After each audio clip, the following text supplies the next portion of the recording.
So hello everyone, in this particular video we are going to see that why the input impedance of BJT is less as compared to JFET and why the input impedance of JFET is more when compared to BJT. Okay, while studying or in BJT we saw that if my input voltage is greater than 0.7 volts, okay, then it will conduct. Okay, then it will conduct the input signal, and if my V in is input if my input voltage is less than 0.7 volt, then it won't conduct.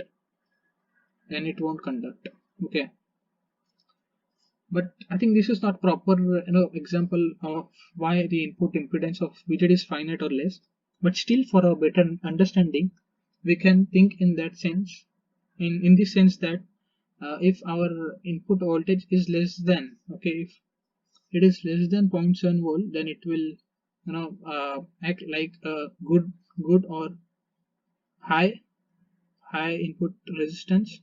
Okay, high input resistance. Okay, that means it will offer maximum resistance.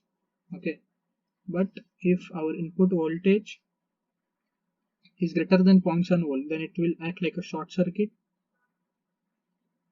Okay, then it won't give a proper, or it will give minimum resistance. So we can think in that sense. Okay, although it is not correctly true or not properly true, but still for our better understanding we can think in that sense. Now talking about JFET. Okay, so while doing the, or basically while seeing the internal structure of JFET, we saw that it was like this. Okay, so this was our sorry so this whole thing was p type region, and the outside whole thing was n type region. In between there was a depletion region. Okay, and for JFET what we were doing is that we were giving, this was a gate, and we were giving negative voltage to the gate terminal and positive voltage to the source terminal. This was our source. So as you can see that we are biasing the PN junction diode, although it is JFET, but this particular, see this particular thing, okay, or this particular area, you can think it as a PN junction diode. Okay, and you are connecting N type region with positive voltage and P type region with negative voltage. So basically you are reverse biasing it, or basically you are doing reverse biasing of PN junction diode.